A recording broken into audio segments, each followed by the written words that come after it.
하나님의 사람들로부터 존경받는 그러한 목사님입니다. 그러나 그가 시카고에서 무디 기념교회에 초청이 되어서 집회를 떠나던 어느 날 그도 타이타닉이라는 그 배에 올라타기 시작합니다. 그리고 많은 사람들과 함께 항해를 했습니다. 그러나 우리가 잘 알고 있는 대로 이 타이타닉 그 배가 어떻게 되었습니까? 2207명이라는 그러한 많은 사람들을 태우고 가다가 그만 빙하에 부딪혀서 충돌하여서 파손이 되지 않습니까?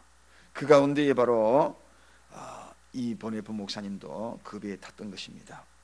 그런데 그 타이타닉호가 침몰할 때에 많은 사람들이 죽어가고 있을 그때에 그 가운데에도 몇 사람이 살아난 사람이 있었거든요. 표류하면서 세월이 지났습니다. 어느 날 세월이 지나서 캐나다의 한 도시에서 집회가 있었는데 한 청년이 간증을 하는 이야기가 그 집회장에 많은 사람들에게 감동을 주었습니다. 그것은 다른 것이 아니라 저도 역시 타이타닉 호에 탔었습니다. 그러나 널빤지를 잡고 끼어진 널빤지를 잡고 겨우겨우 몸부림치면서 살았는데 그때에 제가 누군가로부터 예수 믿으세요 하는 그러한 소리를 들었습니다. 그 사람은 스스로 자기를 밝히면서 나는 보네포라고 합니다. 나는 보네포인데 꼭 예수 믿으세요. 예수 믿으세요. 당신은 그래야 구원 얻습니다. 천국에서 만납시다. 그렇게 이야기하는 그 목소리를 들었습니다. 저는 그 목소리를 듣고 늘 제 삶의 귓전에 그 목소리가 울려 퍼지기 시작했고 급기야는 저는 교회로 돌아와서 신앙생활을 하게 됐고 주님 품에 안기게 되었습니다. 그래서 오늘날 제가 여기에 있었습니다. 그리고 그 보네포 목사님은 늘 조각 그 한 조각을 잡고 저 소용돌이 속으로 물속으로 사라졌습니다. 그렇게 이야기했다는 것입니다.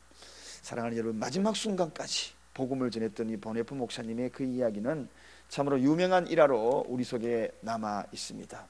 정말 자기도 몸부림치고 살아야 될 그런 환경 아닙니까? 널빤지 하나 조각 잡고 모두가 다 아우성치는 그때에도 주변을 살피면서 행여나 복음을 듣지 못하는 자가 있는가? 그 와중에도 그 아우성치는 죽음의 임박한 순간에도 복음을 전했던 그 보네포의 목사님, 그 이야기가 오늘 우리의 전도자의 자세가 어떤 모습으로 전도를 해야 할 것인가. 우리 오늘도 생명이 여전히 아직도 건강한 모습으로 있습니다.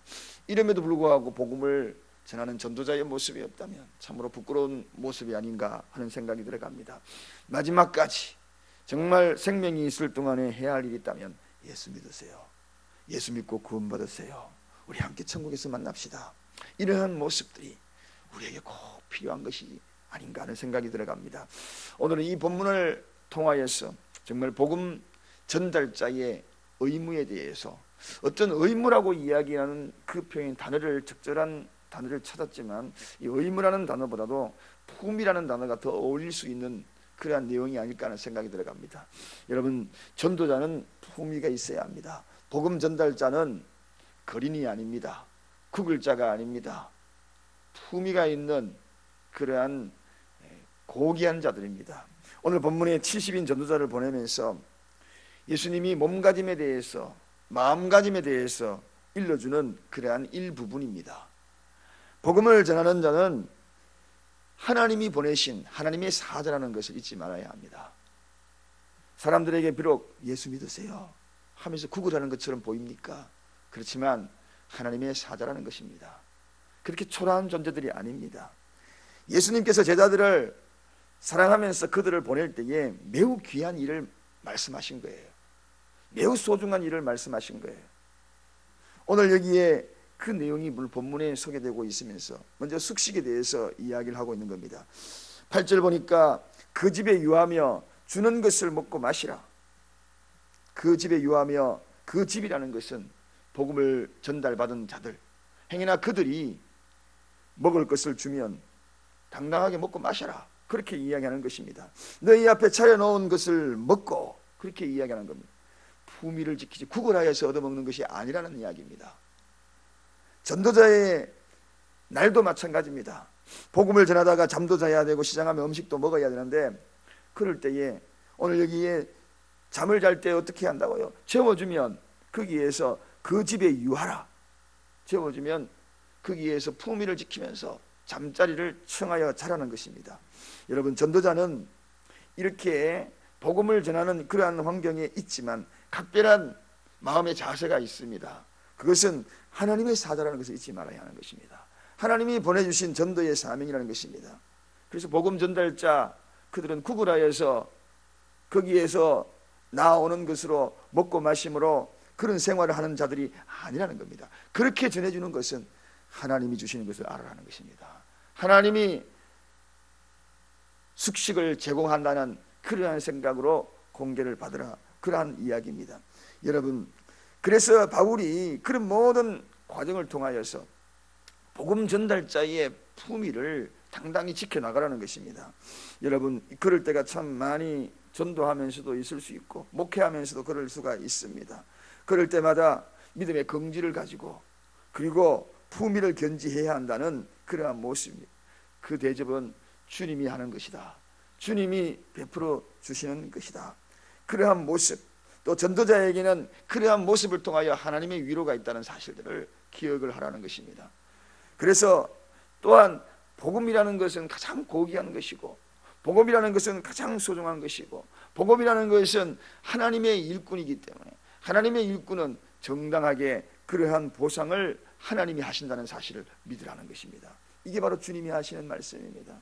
그러므로 목사도 마찬가지입니다. 목회자가 교회에서 사례비를 받는 그러한 내용은 많은 사람들이 생각할 때 월급이라는 표현은 아닙니다. 사례비라는 것입니다. 사실은 이 나라 법도가 또 세상에서 그렇게 만들고 있지만 하나님이 주시는 사례입니다. 그런 마음으로, 감사함으로 거기에서 정당한 보상으로 받아라. 이것이 하나님이 주시는 것이기 때문에 그렇다는 것입니다. 전도자의 마음은 떳떳하고 당당할 수 있어야 한다. 여러분, 왜냐하면 이 구원이라는 것은 하나님께서 베풀어 주시고 하나님이 하시는 일이기 때문에, 하나님의 일들이기 때문에 그 하나님의 일들을 감당하는 자들이 하나님에게 사례받는 것은 당연하다는 것입니다. 그러한 이야기들을 지금 주님이 하고 있는 겁니다. 그래서 그럴 때에 또 오늘 주의를 해야 될 것이 있습니다. 그것을 먹고 그것을 잘 때에 거기에 대해서 불평과 원망을 하지 말라. 그러한 내용도 여기에 포함되어 있습니다. 사리비가 뭐 적다, 그걸로 가지고 다투고 그걸 가지고 원망하고 그렇게 하지 말라. 사도 바울이 이야기하는 이야기가 있지요. 그게 뭡니까? 어떤 형편이든지 자족하기를 배우라. 자족하기를 배우라. 그러한 것이 굉장히 중요한 문제입니다. 오늘날도 이러한 모습들이 우리에게 필요합니다. 하나님께서 허락하여 주신다는 것을 감사함으로 받아라. 감사함으로 그 사례를 누리고 자족하기를 배우고, 그래서 바울이 빈부에 처해볼 수도 있는, 또 빈곤에 처해보기도 하고 풍부에 처해보기도 하고 그러한 배고픔과 배부름, 그런 걸 다 경험했다는 것입니다. 이러한 모든 것들을 통하여 일체의 비결을 배우느라, 일체의 비결을 배우느라. 그렇습니다. 이것을 통하여 오늘날 몸살을 앓고 있는 경우가 참 많거든요. 저는 솔직히 이 교회에 와가지고 그 문제로 인해 가지고 여러분에게 말씀드린 적 한 번도 없는 것 같습니다. 오히려 지금 현재의 상황에서 오히려 여러분 이 교회에서 정하는 그대로 정말 거기에 대해서 원망이나 불평한 그런 적이 한 번도 없는 것 같습니다. 그저 감사할 뿐이죠. 왜냐하면 하나님이 주시는 것이기 때문에 그렇다는 겁니다. 하나님의 사례라는 것입니다. 하나님의 사례에 대해서 무슨 원망과 무슨 불평이 있겠습니까? 이러한 모습들이 우리에게 절대적으로 필요하다. 그리고 이것이 오늘 교회에 잘 뿌리를 내리고 그리고 그런 마음을 가지고 가는 것이 오늘 정당한 모습이라는 것입니다. 또한 여기에 중요한 문제가 있습니다. 이 세상에 보냄받은 전도자, 목회자뿐이 아닙니다. 저와 여러분 모두가 다 전도자의 사명을 띠고서 우리가 하루하루 살아간다는 것을 잊지 말아야 합니다. 전도자 가운데에서도 우리가 해야 될 그런 마음의 자세가 또 하나가 있다면, 오늘 여기 본문에도 소개가 되고 있듯이 병든 자 그리고 복음을 전하는 자, 이 모든 것들에 대해서 어떻게 해요?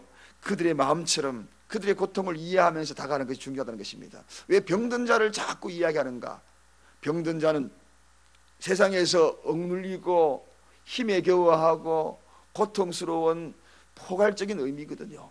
그들의 마음을 잘 이해하라는 것입니다. 이게 바로 전도자의 사명이라는 거죠. 생명의 존엄을 잘 자각하라는 것입니다. 하나님의 뜻이 어떠한 것인지, 최대한 위대한 그 뜻이 무엇인지, 그것은 바로 병약한 자들의 마음이라는 겁니다. 마음이 병들고 심령이 병든 자들, 그들을 위하여서 복음을 전하는 것, 그것이 복음 전달자의 최대의 의무가 된다는 겁니다. 그러기 위해서는 약간의 희생이 따르겠지요. 어제 우리가 말씀을 나눈 것처럼 희생 없는 복음 전달자가 있을 수 없는 것입니다. 그러므로 그들과 같이 마음을 나누려 그러면 희생이 따르는 것은 당연한 일이라는 이야기입니다. 그래서 그러한 목적을 가지고 이제 마지막으로 외쳐야 될 그 의무가 무엇입니까? 가장 중요한 것이 있습니다. 궁극적인 목표가 있습니다. 복음 전달자의 의무, 오늘 본문에 여기에 마지막에 소개되기를 하나님의 나라가 너희에게 가까이 왔다 하라, 이것입니다. 궁극적으로 복음 전달자의 최후의 모습. 여러분, 우린 좋은 게 좋은 거라고 그저 예수 믿으세요 말은 한마디도 안 하고 그저 봉사만 하고 그리고 또 헌신만 하고 그런 곳에서 뒤돌아서서 오는 경우가 너무나 많습니다. 우리는 복음 전달자는 세상에 봉사하는 것 그 이후에 말미에 해야 될 것이 있습니다. 그게 뭔가요? 예수 믿으세요. 천국 가까웠습니다. 여러분, 우리가 요양원에 가서도 분기별로 가서 봉사를 하고 그렇게 합니다. 마지막에 뭐 합니까? 다 한 사람씩 붙들고 기도하는 것 아닙니까? 영접 기도하는 것 아닙니까? 그겁니다, 여러분. 그들을 즐겁게 해주고 그들의 머리를 깎여드리고 그런 것으로 끝나고 돌아온다면 전 복음 전달자의 의무를 다한 게 아니에요. 그건 세상 사람들이 하는 이야기에서 끝나버린 겁니다. 마지막에 해야 될 말이 있어요. 꼭 예수 믿고 천국에서 만납시다. 예수 믿어야 합니다. 예수 믿어야 합니다. 이것이 중요한 것입니다. 그래서 오늘 세례 요한도 그랬거든요. 회개하라, 천국이 가까웠느니라. 이 천국이 가까웠다는 이 말은 다른 말로는 예수님의 재림이 가까웠다는 것입니다. 빨리 회개하라는 뜻과 마찬가지입니다. 빨리 회개하라, 그 이야기입니다. 천국은 구원받은 그 대목은 각기 개인별로 다가오는 것으로 우리에게 주어지지 않습니까? 그래서 각 개인에게 외치는 겁니다. 전체적으로 다 외치지만 사실 알고 보면 공동적인 외침이지만 그러나 각 개인에게 주시는 말씀입니다.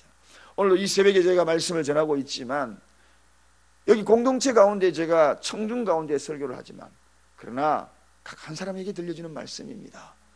그렇게 받아들이는 그러한 모습으로 전하고 있다는 것입니다. 사랑하는 여러분, 전도자의 품위가 있습니다. 당당하는 거죠. 우리가 무슨 일을 합니까? 왜 어깨를 숙이는가요? 왜 초라한 모습으로 다가가는가요? 그렇지 않죠. 구구라는 거 아닙니다.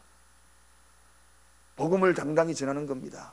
생명을 전하는 겁니다. 살리는 일을 하는 거예요. 그 어떤 것보다도 하나님으로부터 대우받고 있는 자들입니다.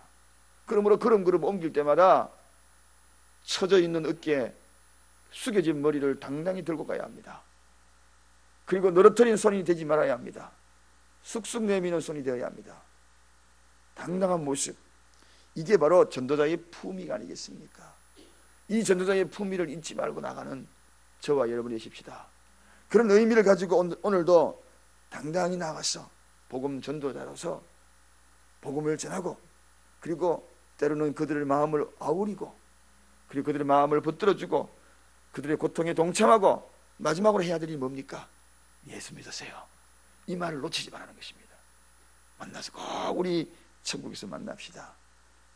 서서평 그가 떠나면서 마지막 말했던 말이 무엇이었던가요?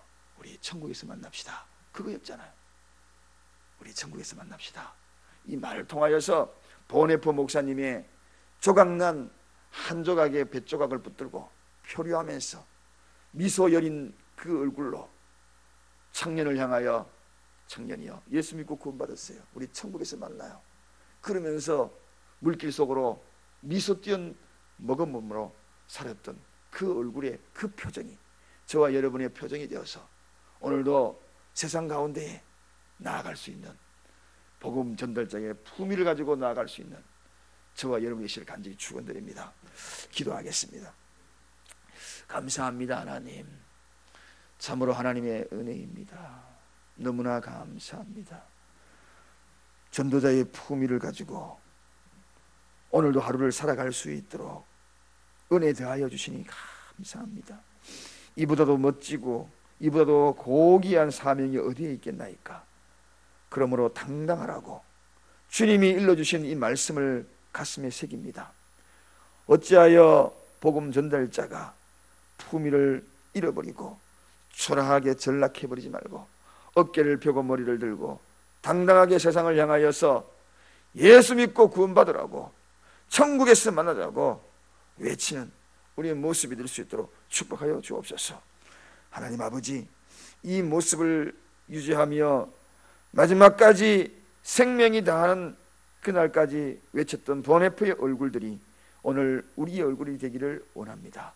그 모습으로 오늘 하루의 발걸음을 옮겨나갈 수 있게 하시고, 언젠가 그 모습 속에서 비춰진 예수의 형상을 통하여 누군가가 구원받고 누군가가 어느 예배의 장소에서 간증하는 그런 은혜가 있기를 원합니다. 아니, 천국에서 간증하는 그러한 일이 있기를 원합니다.